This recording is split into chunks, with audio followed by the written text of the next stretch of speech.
Hello and welcome back. I'm Joseph Hoffman. Today we are learning about flats. You can think of flats as the opposite of sharps, which we learned about in a previous lesson. Remember that a sharp raises a note 1/2 step.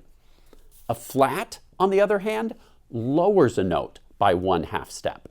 You can remember it this way. The sharp symbol looks really pokey and sharp. I mean, would you want to touch one of those? And when you get poked with something sharp, you jump up. At least I do. When you get a flat tire, though, your car sinks down. So that's just a little trick to remember. Sharps go up, flats go down. Let's come to the piano to get some more practice with flats.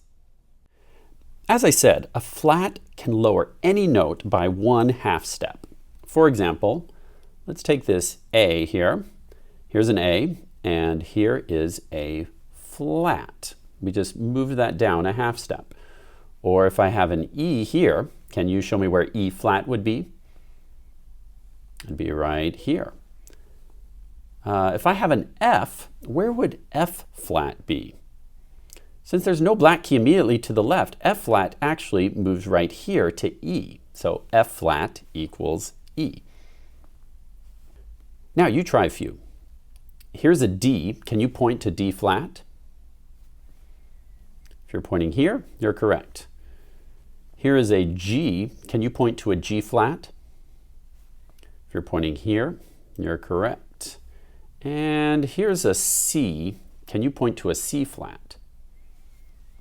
If you're pointing here, you're correct. This is B, or you could also call it C flat. Now let's try a few where you have to find it without me showing you the original note.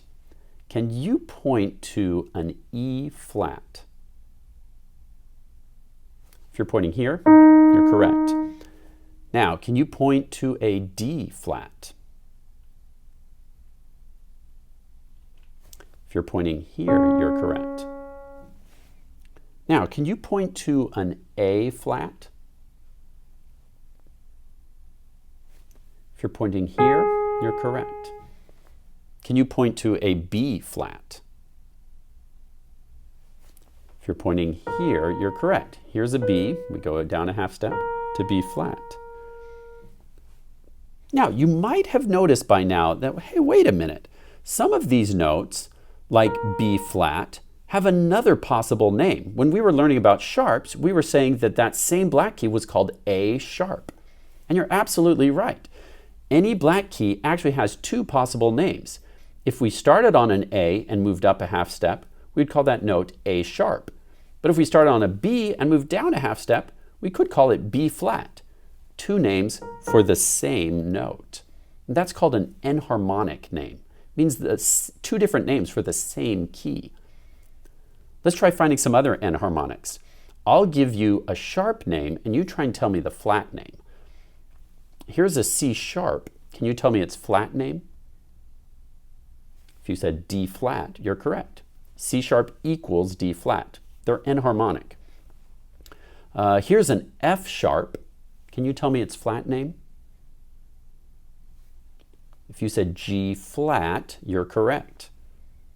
Now, I'll give you a flat name and you tell me the sharp name. Here's an E flat. Can you tell me the sharp name? If you said D sharp, you're correct. Now, let's go for a little hunt for flats and sharps in actual music. I have some kind of advanced music here.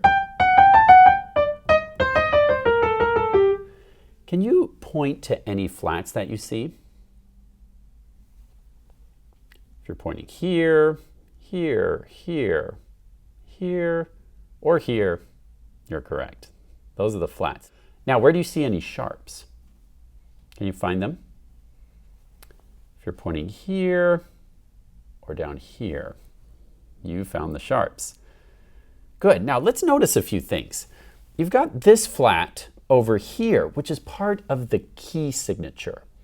A key signature comes right after the clef, and it is a flat that automatically makes any flats on that line, which happens to be the B line of treble clef. So it means any B on that whole line automatically as flat. Now, if you want additional sharps or flats, which we call accidentals, then they appear in the music, and you'll notice the sharp or flat always comes right before the note in question, on the same line or space as the note. So notice this line passes right through the same line as the note that it alters or affects. This flat also is on the same space as the note head that it affects, and same here. Now the funny thing is, this note happens to be an E flat.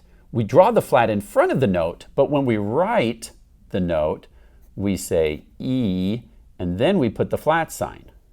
So if we're writing it as a letter, E flat goes this way, but when we're drawing it on the staff, the flat goes in front, E flat. Now let's practice drawing a couple of sharps and flats. So grab yourself a blank piece of paper and a pencil, draw a staff line, and then let's place a flat on this line. All you do is draw a straight line down, then you're going to add half of a heart shape. And if you want the flat on the line, make sure the line cuts right through the middle of your half heart. All right, let's try drawing a couple of these.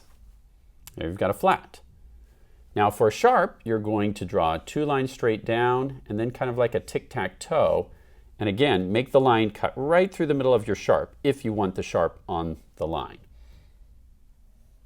2 lines straight down, and then 2 lines over. And it's traditional in music to make those cross lines a little bit slanted up like that. So press pause and practice drawing a couple of sharps and flats, then press play when you're ready to go on.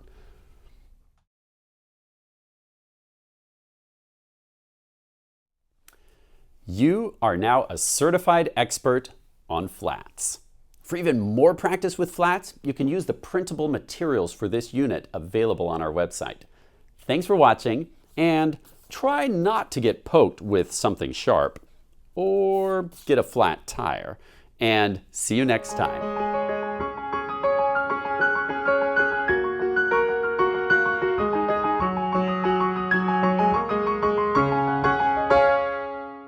Let's review some musical symbols. Let's see, we got treble clef, we got the bass clef, and oh, hi baby, Scuba!